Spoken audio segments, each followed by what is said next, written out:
Have you noticed how incredibly difficult it is to just sit quietly with yourself? No phone, no music, no distractions whatsoever. Just you. It's a completely universal struggle, right? Well, welcome to this explainer. Today, we are diving deep into J. Krishnamurti's genuinely profound philosophy on our fear of solitude. This explainer was researched by Sachin J. Karnik, and we're going to explore the actual mechanics of human consciousness. Stick with me, because this might completely shift how you view your own mind. So I want to ask you directly, and I want you to be completely honest with yourself here. When a room goes completely quiet, when the notifications actually stop, what is your very first impulse? Do you immediately reach for your phone? Do you suddenly magically remember a chore you just have to do right now? Krishnamurti points out something fascinating here. He says that in ourselves, stripped of all our labels and our busy activities, we actually feel timid, confused, and literally terrified of standing completely alone.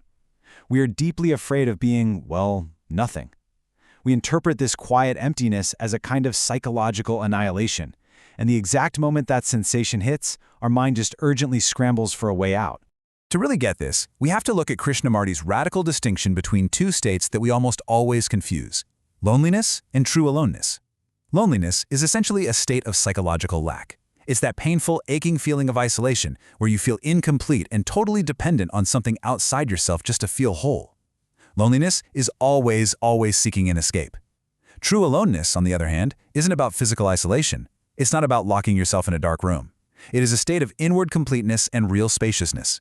True aloneness requires absolutely zero escape. It's an unbroken communion with life, where you don't need another person, a belief system, or a distraction to somehow validate your own existence. Now, what's super interesting is how we actively construct this elaborate defense mechanism against that painful loneliness. We do this through a process called psychological identification. Look, functionally, identities are useful, right? You need to know your name, your profession, your address to just navigate the real world. But the bondage really begins when we mistake these purely functional labels for an absolute ultimate self.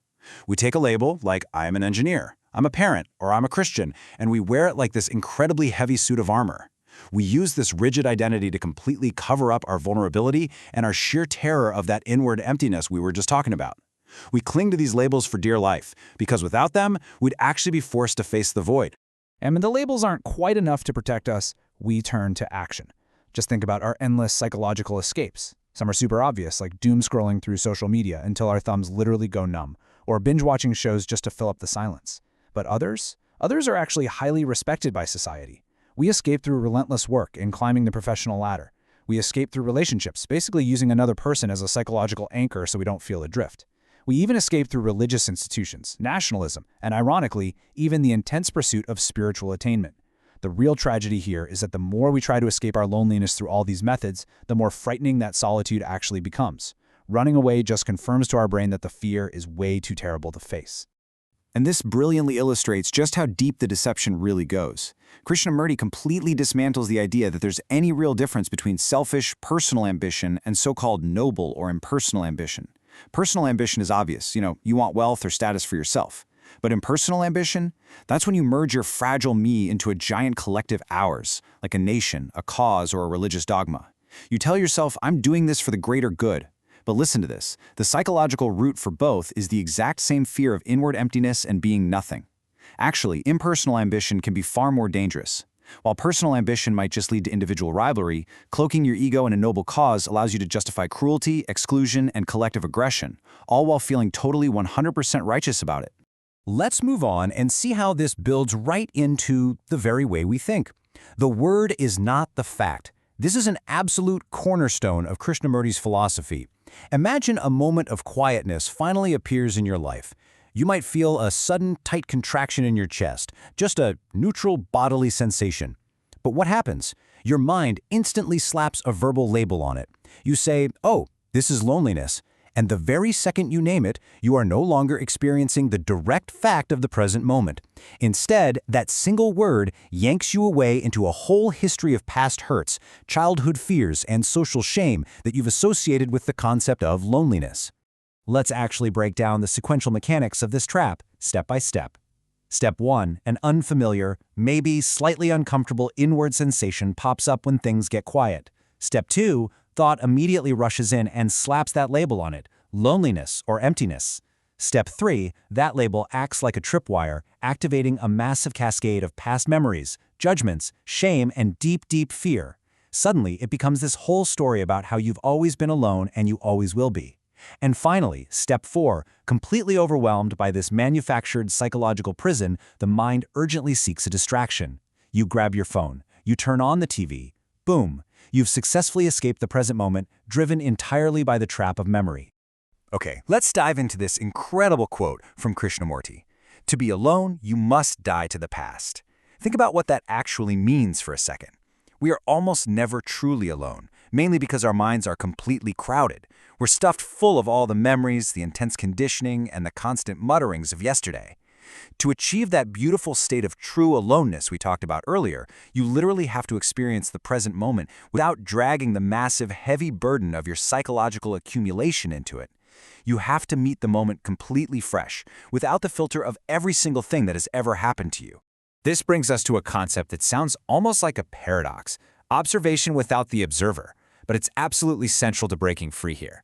Normally, when we observe our own minds, there's a clear division. There's the me, who is watching, and the loneliness that is being watched. We act as if the observer is this separate, permanent entity that can somehow control or judge the experience. But Krishnamurti challenges us to see that this separate self is really just an illusion created by thought. True observation only happens when that division between the conditioned mind and this imaginary separate self completely dissolves. The observer is the observed. Just let that sit for a second. This is perhaps Krishnamurti's most profound mantra. When you say to yourself, I am trying to escape my loneliness, who exactly is the I? The entity that is trying so hard to run away from the emptiness is in fact made of the exact same emptiness it fears. The controller and the controlled are not two different things. They are the exact same movement of thought. The me literally is the loneliness. And once you truly, deeply perceive this, the entire internal battle just stops, because you realize you simply can't run away from yourself. So if we can't run, what on earth is the solution? Well, it's a massive pivot from escaping to what Krishnamurti calls choiceless awareness. Escaping is what we usually do, right? Suppressing, judging, and frantically struggling against our inner void. It burns up massive amounts of energy and gets us absolutely nowhere. Choiceless awareness, on the other hand, is observing our defensiveness, our anxiety, and our fear exactly as they arise, but doing it without trying to change them, without judging them, and crucially, without even naming them. When we finally stop fighting and simply observe choicelessly, that whole artificial duality of the controller and the controlled just collapses in on itself. So what actually happens when that relentless, self-centered drive to escape completely collapses? You experience the true benediction of aloneness. You find total freedom from that isolated, fearful psychological center. And because you aren't constantly exhausting yourself defending an ego, you suddenly have this vast, incredible inward space for genuine, creative perception. This opens the door to real, deep affection without that desperate need to possess someone else just for your own security. Solitude is suddenly no longer a threat. It becomes a profound richness, a totally undivided communion with the movement of life itself. Which brings us to a final challenge.